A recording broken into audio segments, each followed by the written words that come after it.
The Willow Creek Ranch had been in my family for 3 generations.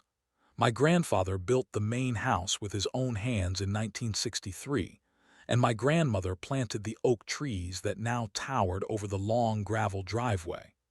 When they passed away within months of each other 2 years ago, the property came to me, their only grandchild who had spent every summer running through those fields and helping with the modest cattle operation they maintained. I lived primarily in the city about 2 hours away, where my marketing job kept me tied to an office building most days of the week. The ranch became my sanctuary, my escape from the constant noise and pressure of urban life. Once a month, I would drive out on Friday afternoon and spend the weekend maintaining the property, checking on the small herd of cattle that a neighboring rancher helped manage, and simply soaking in the peace that had nurtured my childhood.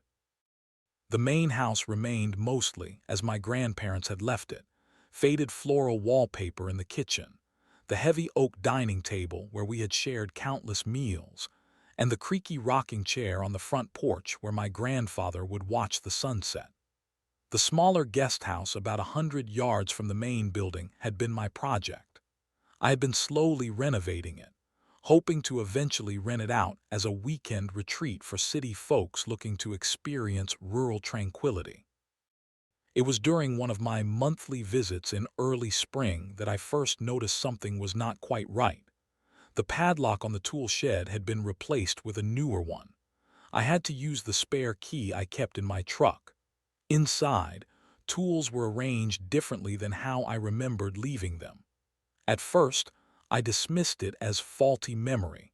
Perhaps I had reorganized them during my last visit and simply forgotten. The following month, I noticed tire tracks leading to the guest house, fresh ones that cut through the morning dew on the grass. The neighbor who checked on my cattle would have no reason to drive there. When I inspected the guest house, the curtains seemed to be in different positions than I had left them. A coffee mug sat in the sink that I did not recognize. Something was definitely wrong, but I found no signs of forced entry or any major disturbance. Due to an intense project at work, I missed my next monthly visit. 6 weeks passed before I could get away from the city. Something kept nagging at me about those small discrepancies, so I decided to drive out midweek rather than waiting for the weekend. I called no one ahead of time. If someone was accessing my property without permission, I wanted to catch them in the act. I arrived at the ranch just as afternoon was fading toward evening. As I turned onto the long gravel driveway, my headlights swept across something that made my stomach drop. Parked near the guest house was a silver SUV I had never seen before. Next to it sat an older model pickup truck. Both vehicles looked deliberately positioned to be less visible from the main road. Even more alarming were the lights glowing warmly from inside the guest house. Not just a single light that might indicate a security feature, but multiple lights, as if someone was very much at home. I parked my truck quietly at a distance and approached on foot, heart pounding in my chest. Was it squatters, vandals, drug dealers using the remote location? I moved cautiously toward the window and peered inside. What I saw stopped me cold. The guest house had been completely transformed. New curtains hung in the windows. Unfamiliar furniture filled the living area. Family photos that were not mine sat framed on side tables. And moving casually through the kitchen was a middle-aged woman with blonde, highlighted hair, arranging flowers in a vase as if she had every right to be there. I stood frozen, watching this stranger make herself at home in my property. She had not just broken in, she had moved in completely. Taking a deep breath, I walked to the front door and knocked firmly. When the door swung open, the woman looked at me not with guilt or surprise, but with annoyance, as if I was the intruder disturbing her peaceful evening. "Can I help you?" the woman asked, her voice carrying the slightly exasperated tone of someone interrupted during their favorite television show. She stood in the doorway, blocking my entry, one hand still holding a flower stem. Up close, I could see she was probably in her late 40s, expensively dressed in casual clothing, her manicured nails and highlighted hair suggesting someone accustomed to comfort. My mind struggled to process the surreal situation unfolding before me. "This is my property," I stated, finding my voice. "Who are you and why are you in my guest house?" Her expression shifted almost imperceptibly, a momentary flicker of calculation before settling into practiced confusion. "Your property. There must be some mistake. I have been living here for nearly 2 months now." "There is no mistake," I replied, fighting to keep my voice steady. "This ranch belonged to my grandparents and was inherited by me. I have the deed and all legal documentation. You are trespassing, and I need you to leave immediately." The woman's posture changed. She straightened her spine and stepped back, gesturing for me to enter as if she were the gracious host. "You must be Richard's grandson. I have heard about you. Please come in. I can explain everything. My name is Diane Mercer, but everyone calls me Di." I stepped inside cautiously, immediately noting how thoroughly she had transformed the space. My partially renovated guest house now looked like a fully furnished home. New appliances gleamed in the kitchen. Expensive-looking art hung on walls that I had been planning to repaint. The hardwood floors I had recently refinished were now covered with ornate area rugs. "I do not understand what is happening here," I said firmly. "I never authorized anyone to live in this building. How did you get in? And who is Richard?" "Richard Canfield," she replied with a tone suggesting I should recognize the name. "Your grandparents' neighbor for over 30 years. He is my second cousin once removed on my mother's side." Old Mr. Canfield had indeed been my grandparents' neighbor, but he had sold his property and moved to Arizona shortly after my grandfather passed away. I had never heard him mention any cousin named Diane. "That still does not explain why you are living in my guest house without permission," I pressed. She moved to a neat stack of papers on the counter and produced several official-looking documents. "Richard told me about this place. He mentioned that since your grandparents passed, it has been sitting mostly empty. When I needed a place to stay temporarily, he suggested I use the guest house." She held out the papers. "We have an arrangement. These are the agreements." I took the documents and quickly scanned them. They appeared to be some kind of lease agreement, but the signatures looked nothing like my grandparents' handwriting. The papers referenced property boundaries that did not match my land. They were convincing to an untrained eye but clearly fabricated. "These are not valid," I stated, my anger rising. "My grandfather's signature is forged, the property description is wrong, and more importantly, Richard Canfield had no authority to offer anyone use of my buildings. I am going to have to ask you to pack your belongings and leave tonight." Her friendly demeanor vanished in an instant. "I have been living here for months. I have established residency. You cannot just throw me out." "Established residency? You broke into my property. This is criminal trespassing, possibly breaking and entering, and definitely fraud," I said, my voice rising despite my efforts to remain calm. "I did not break anything," she snapped, her eyes suddenly cold. "The door was unlocked and I had verbal permission from a family associate. That constitutes legal invitation in this county." "That is absolutely false," I countered. "I am calling the sheriff right now unless you begin packing." Her face transformed again, this time into something harder and more calculated. "Go ahead, call them." She pulled out her own phone. "In fact, I will do it for you." Before I could respond, she was dialing and then speaking in a voice suddenly trembling with fear. "Yes, 911. I need help. There is a man in my home threatening me and trying to force me out. I am afraid for my safety. Please send someone quickly to the Mercer property at 1446 County Road 19. I stood dumbfounded as she gave the dispatcher my address but with her name attached to it.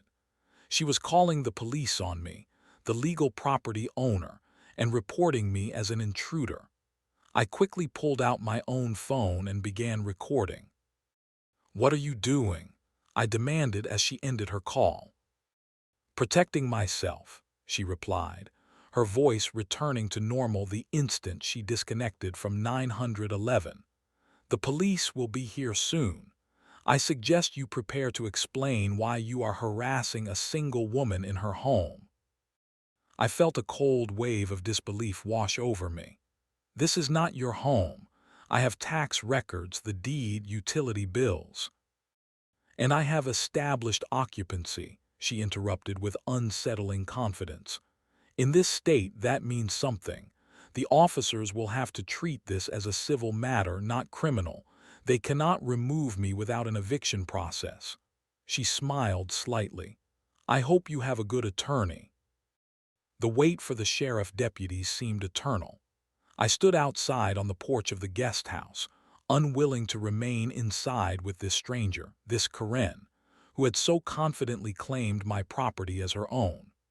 The early evening had fully surrendered to night, and the familiar sounds of the ranch crickets, distant cattle, the rustle of oak leaves, felt suddenly foreign, as if the land itself had become unfamiliar territory. Karen, or Diane Mercer as she called herself, remained inside, occasionally peering through the curtains to monitor me. I used the time to call up digital copies of my property deed and tax statements on my phone, simultaneously texting my boss that I would need unexpected time off. This was not a situation I could simply leave unresolved. Headlights finally cut through the darkness, followed by the distinctive red and blue flashing lights reflecting off the trees as two sheriff vehicles made their way up the gravel drive.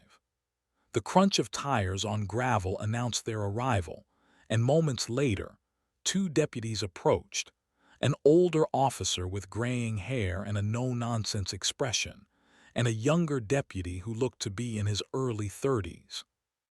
"Evening," the senior deputy greeted me. His nameplate read Harmon. "We received a 911 call about a disturbance. Are you the one who made the report?" "No, officer," I replied, immediately holding out my phone. "I am the property owner. The woman inside called 911 falsely reporting that I was threatening her. I have never seen her before today. She has somehow moved into my guest house without permission during my absence." Deputy Harmon's expression remained neutral, but I could see him assessing the situation carefully. "And your name, sir?" I provided my identification along with access to the digital property records on my phone. "This ranch belonged to my grandparents. I inherited it 2 years ago. I live in the city but come out monthly to maintain the property. Sometime in the last 2 months, this woman moved in without my knowledge or consent." The younger deputy, Rodriguez, according to his nameplate, approached the guest house door and knocked. When Karen opened it, I witnessed a transformation that was both impressive and disturbing. The confident, confrontational woman from earlier was gone, replaced by a trembling, vulnerable-looking person with tears welling in her eyes. "Oh, thank goodness you are here, officers," she said, her voice quavering. "I was so frightened. This man showed up demanding I leave my home. I have been living here for months." Deputy Rodriguez immediately adopted a protective stance. "Are you all right, ma'am?" "Just shaken," she replied, dabbing at her eyes. "I do not understand why he is doing this." Deputy Harmon remained more measured. "Ma'am, this gentleman claims to be the legal owner of this property. Do you have documentation showing your right to occupy this building?" Karen produced the same paper she had shown me earlier, along with what appeared to be utility bills in her name. My cousin Richard Canfield arranged everything. He knew the previous owners. When they passed, the grandson rarely visits. Richard suggested I could use the guest house since it was sitting empty.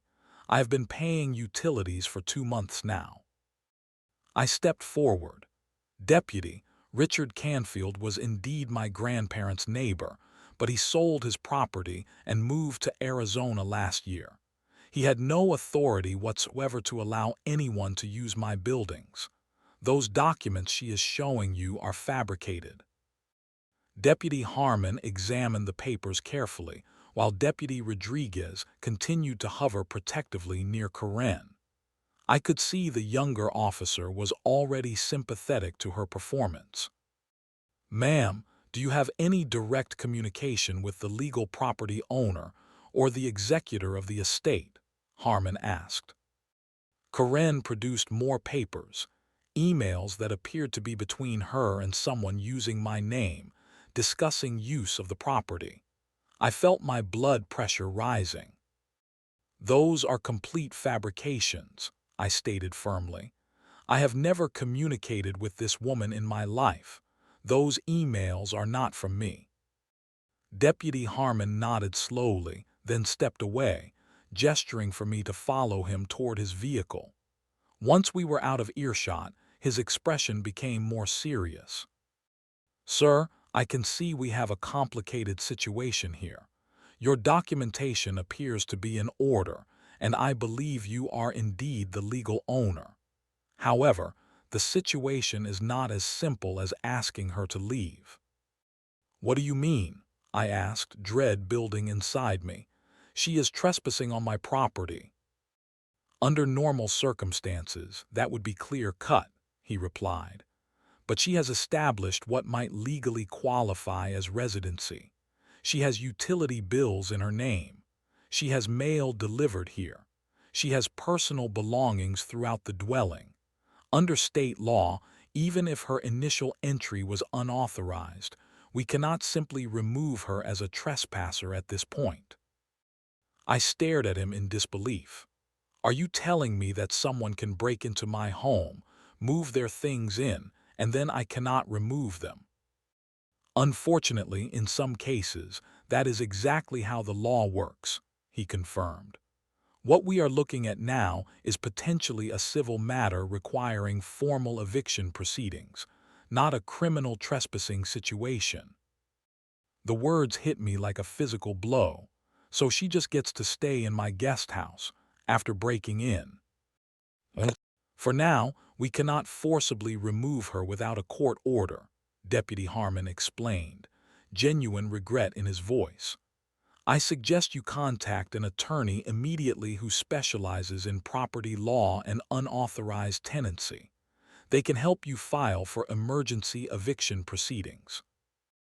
I looked back toward the guest house, where Karen was still talking animatedly to Deputy Rodriguez, occasionally dabbing at non-existent tears.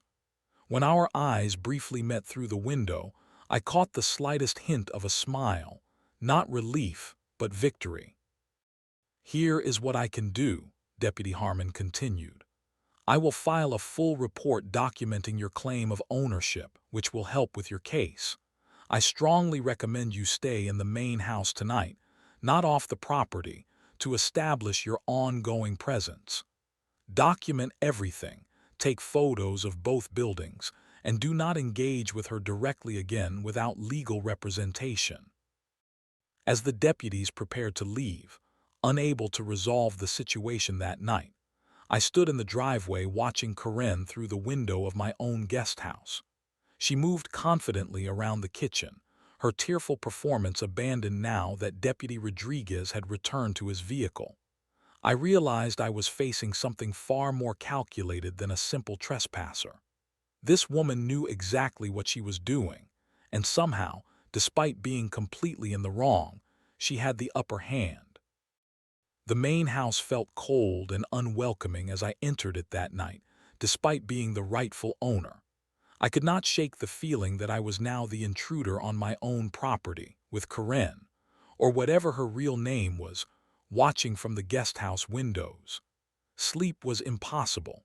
Instead, I spent the night at the dining room table with my laptop, determined to understand who this woman was and how she had engineered this situation. My first search was for Diane Mercer. The name yielded thousands of results, but adding location parameters narrowed things down. Social media provided the first breakthrough, a profile with her photo, though under the name Diana Mercier. Close enough to be a deliberate alias but different enough to create plausible deniability. Her profile was mostly private, but her friends list was visible. I methodically began cross-referencing names, looking for any connection to my grandparents, Richard Canfield, or neighboring properties. The rural internet connection crawled at an agonizing pace as dawn approached. My eyes burned from staring at the screen, but determination kept me going. A pattern was emerging.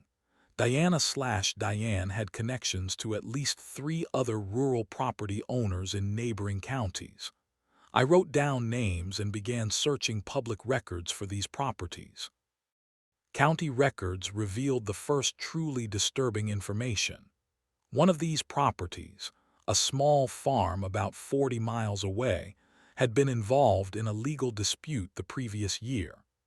The elderly owner had filed a complaint against a woman matching Karen's description, claiming she had occupied his guest house without permission and then asserted tenant rights.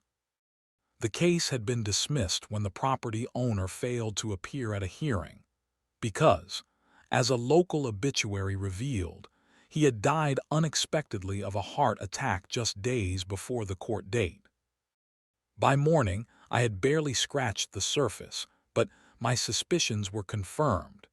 This was not an opportunistic squatter, but someone who deliberately targeted properties and exploited legal loopholes. I needed more information and decided to reach out to my nearest neighbors, the Johnsons, who lived about a mile down the county road. I drove over after a quick shower, finding Tom Johnson already out feeding livestock. His weathered face registered surprise at my early visit. "Thought you only came out on weekends," he remarked, wiping his hands on a rag as he approached my truck. "That is usually the case," I replied. "Tom, do you know anything about a woman named Diane Mercer who has apparently been living in my guest house?" His expression darkened immediately. "That woman has been telling everyone she bought your place, threw a big barbecue about 3 weeks ago, invited half the county, said she was the new owner and was planning to convert the property to some kind of wellness retreat." My stomach clenched. She has been claiming she owns my entire ranch, not just staying in the guest house. "Far as anyone around here knew, she bought the whole property," Tom confirmed.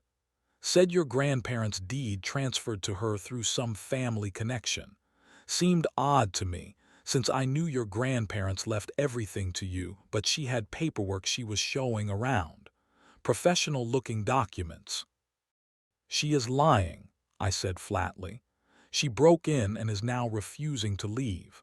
The sheriff says I have to legally evict her." Tom shook his head in disgust. "That explains why she has been borrowing equipment and not returning it. She came by about a month ago, asking to borrow our post hole digger. Said she was putting in a new fence. Never brought it back.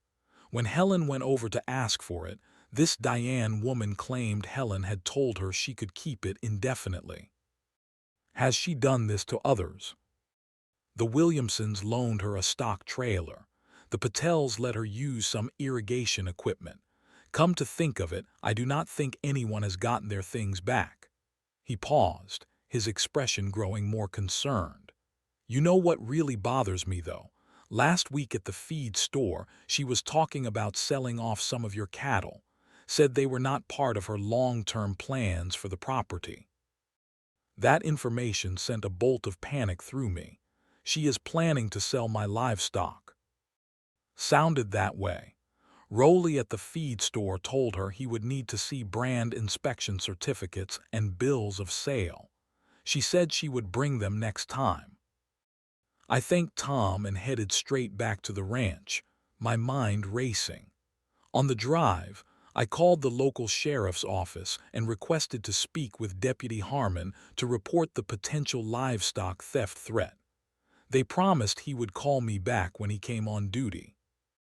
Back at the ranch, I drove directly to check on my small herd. The cattle appeared to be all present, but I noticed fresh tire tracks leading to the barn. Inside, I found several pieces of equipment had been moved, and a file cabinet where my grandfather kept livestock records had been pried open.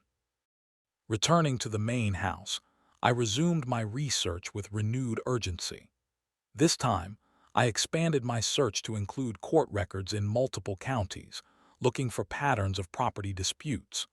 The results were illuminating and disturbing. Similar cases appeared in 3 surrounding counties over the past 5 years.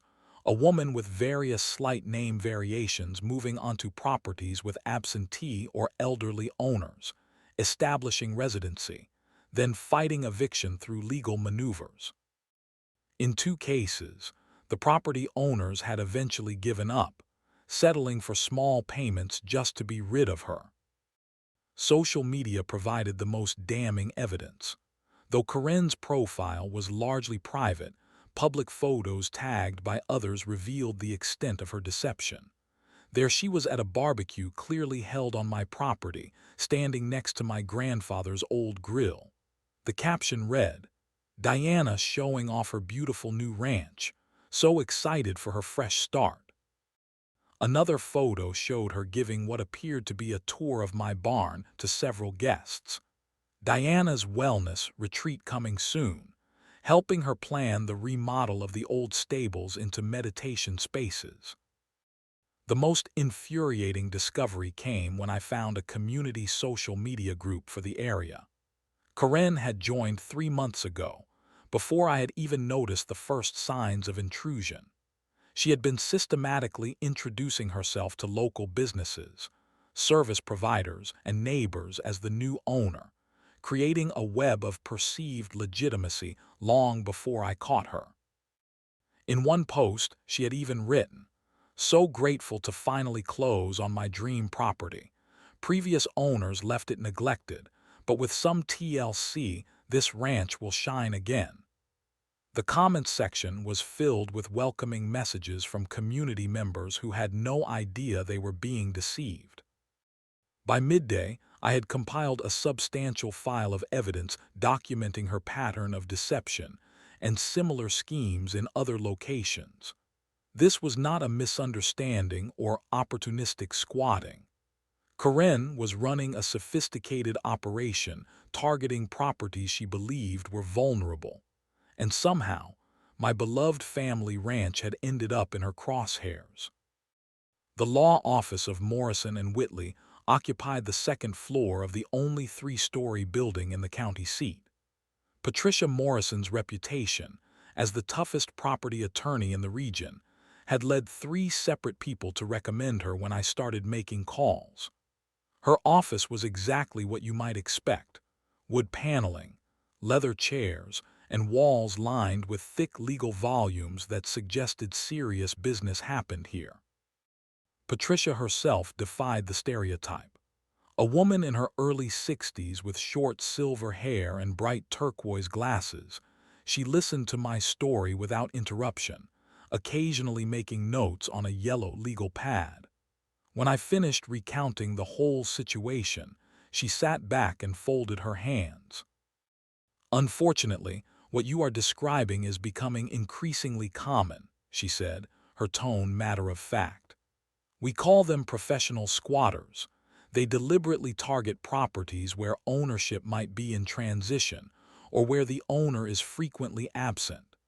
They research property records, obituaries, and probate filings to identify potential targets." "But how can this possibly be legal?" I asked, struggling to contain my frustration. "She broke into my property." "The law has not caught up with this type of scheme," Patricia explained. "Property rights are fundamental, but so are tenant protections. The problem occurs at the intersection. Once someone has established residency, receiving mail, having utilities in their name, moving in personal property, they gain certain rights, even if their initial entry was unauthorized. So breaking in becomes legal if you do it successfully enough for long enough. I could not keep the incredulity from my voice. Not exactly legal, but it complicates the remedy. Instead of a simple trespassing case, which would be criminal, it becomes a civil eviction matter. She looked directly at me. And based on what you have told me about this woman's history, she knows exactly how to manipulate the system to drag these proceedings out as long as possible. Patricia outlined what we were facing. First, we would need to file a formal eviction notice. Karen would have a certain period to respond, which she would undoubtedly use to the maximum. She would likely file counterclaims, potentially alleging verbal agreements, implied consent, or even adverse possession. Each filing would require responses, hearings, and possibly depositions.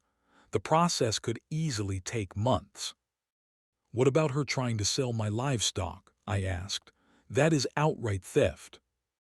That we can address more immediately, Patricia confirmed. I will file for an emergency injunction today prohibiting her from removing, selling, or transferring any animals or equipment from the property. That should provide some protection while the eviction process moves forward. The costs were another shock. Between filing fees, attorney time, possible required property inspections, and court costs, I was looking at potentially spending thousands of dollars to remove someone who had no legal right to be there in the first place. The injustice of it burned, but I had no choice. This was my grandparents' legacy. I would not let it be stolen. Patricia prepared the initial filings while I sat in her office. By late afternoon, we had submitted formal eviction papers and requested the emergency injunction regarding the livestock. As predicted, the process would take time. The initial eviction notice would be served by a process server the following day, after which Karen would have 10 days to respond. Be prepared, Patricia warned me as we concluded our meeting. Based on similar cases, she will likely file responses claiming tenant rights, constructive eviction, or make allegations about the property's condition. She may even file a restraining order against you to keep you away from the guest house while this proceeds. A restraining order against me on my own property. It happens more often than you might think, she replied grimly. My advice is to document everything, maintain your presence in the main house, but avoid any direct interaction with her. Let all communication go through legal channels from this point forward. As I walked to my truck, my phone buzzed with a text from Tom Johnson. Thought you should know. Diana Woman was at the feed store again today, asking about cattle auction dates. Said she needs to lighten the herd before winter. The next 2 weeks passed in a surreal haze. As Patricia had predicted, Karen responded to the eviction notice with a flurry of legal countermeasures. She filed a response claiming she had a verbal agreement with Richard Canfield, who she now described as having power of attorney for the property. She filed complaints about the condition of the guest house, despite having been the only occupant. Most disturbingly, she filed for a temporary restraining order against me, claiming I had been stalking and intimidating her. The first court appearance did nothing to resolve the situation. Karen arrived dressed like a conservative schoolteacher, carrying a thick binder of documents. The judge, an overworked man with a docket full of cases, ordered temporary measures that satisfied nobody. Karen could remain in the guest house pending further hearings.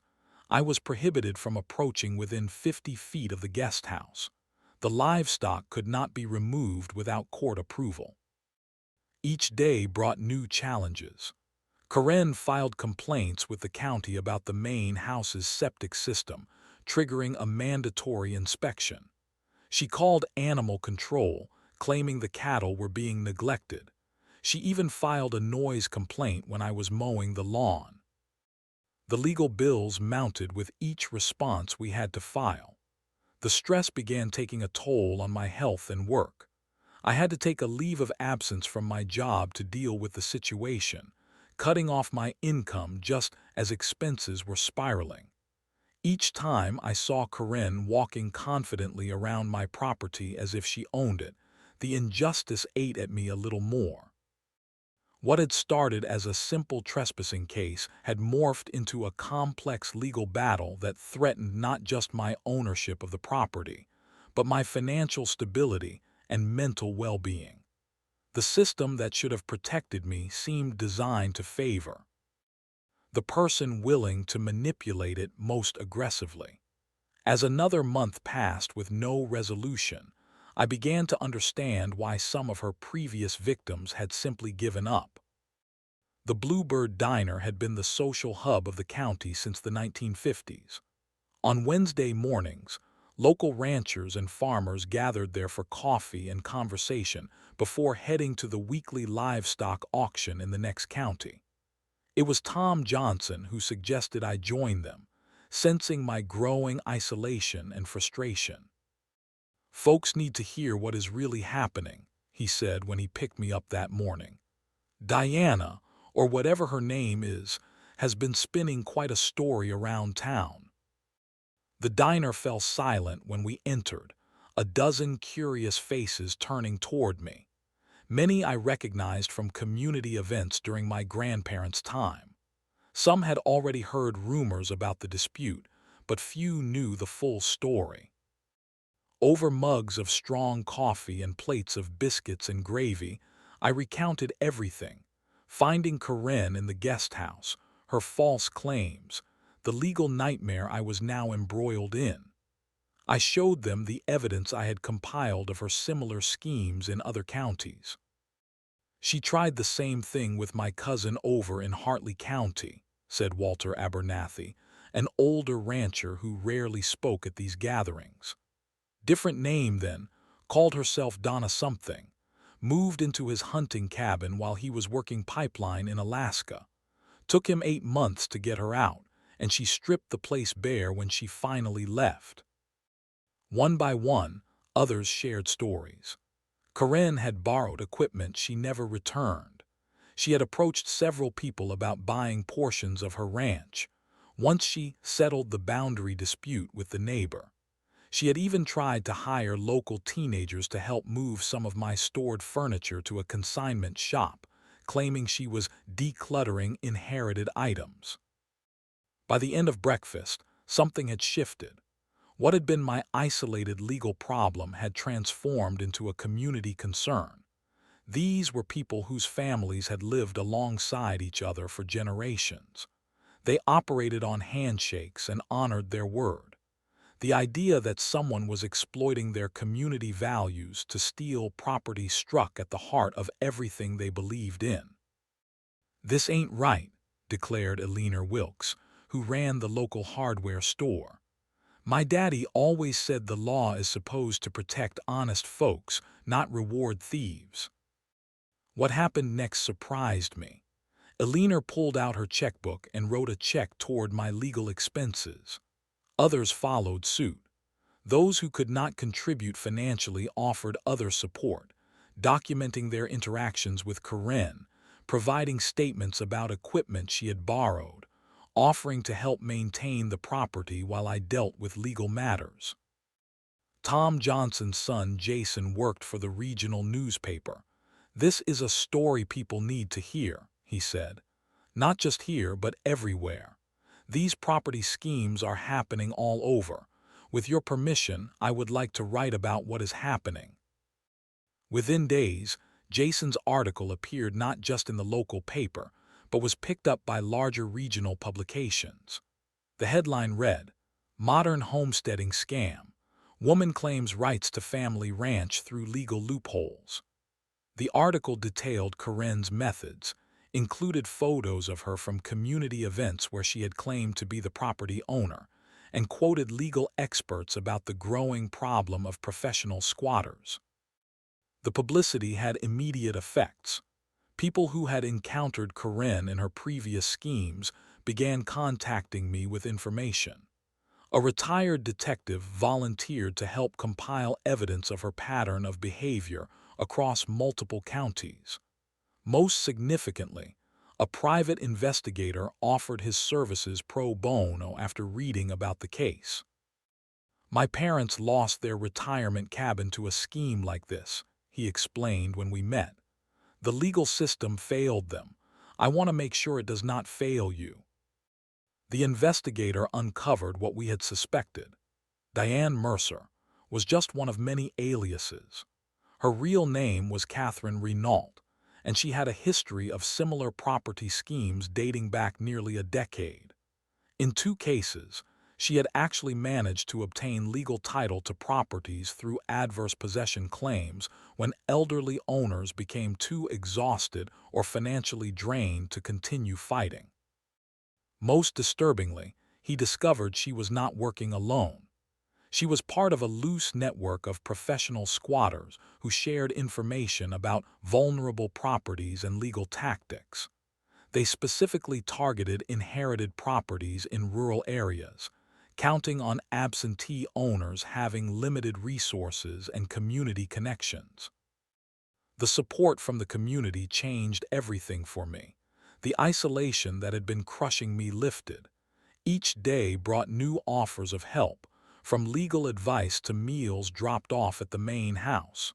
When I would drive into town, people would stop me to offer encouragement or share information about Karen's activities. Karen noticed the shift as well. Her confidence strut around the property diminished as she began encountering cold shoulders where she had previously found sympathy. I caught her expression when she walked into the local market, and conversation stopped, resuming only when she had left. The community had made its judgment, and no amount of legal maneuvering could change that.